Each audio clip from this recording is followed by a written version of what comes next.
Lala. Yan. Today is Thursday. Yan. Nandito na naman tayo sa ating kusina. Ayan.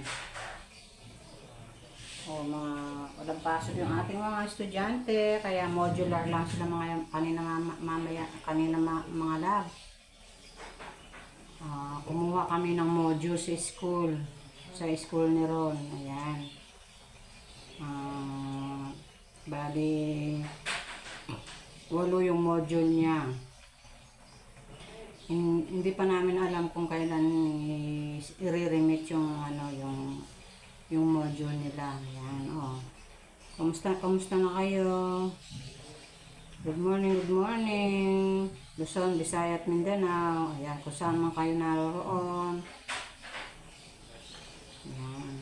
Kamusta na kayo? Nakapagluto na ba kayo mga lalab? Ano na, 10 past 10 na.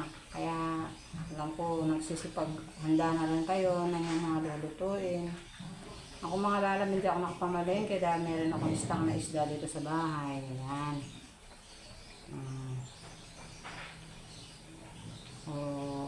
Mainit pa rin mga lalab. Hindi pa rin sana maano na yung ating weather para sa ganun yung ating mga estudyante makapasok na. Kasi mas maganda daw yung face to face na marami silang natututuhan kaysa sa modular sa module. Ayan. Mas maganda daw yung face to face. Kaya lang dahil sa init ng panahon, lalo na yung mga school na walang mga aircon, kawawa rin yung mga estudyante, di ba mga lala?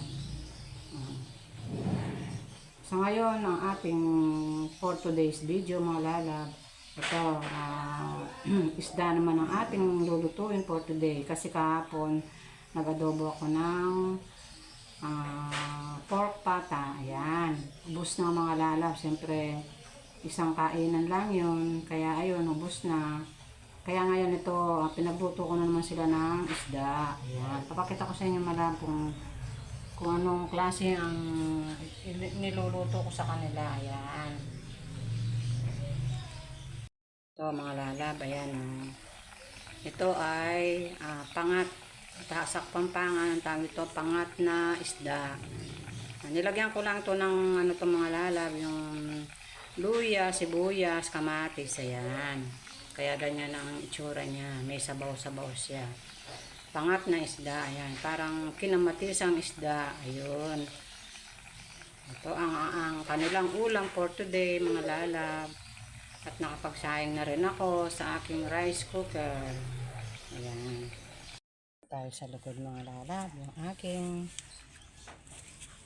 garden. Ayan, kukuha tayo ng lagay natin doon sa ating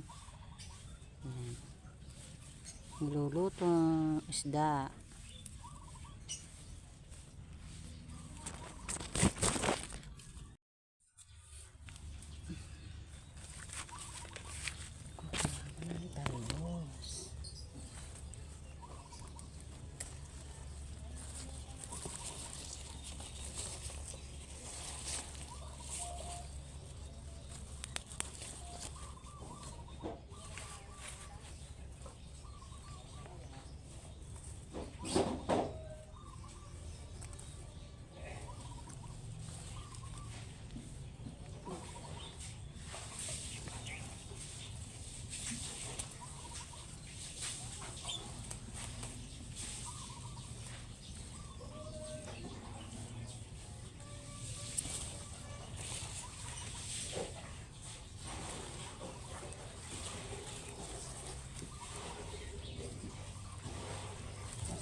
Ayan, malalaki na yung aking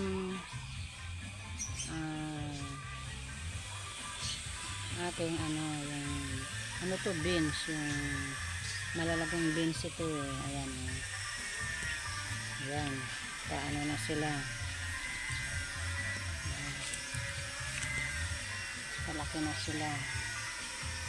Ito, kumuha ako ng talbos.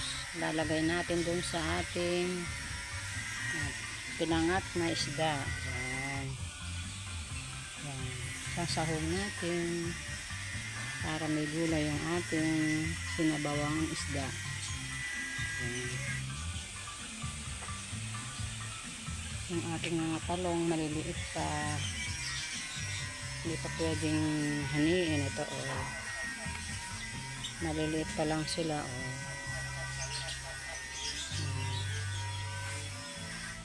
maliliit pa lang sila. Ayan. Maliliit pa yung ating talong. Ayan.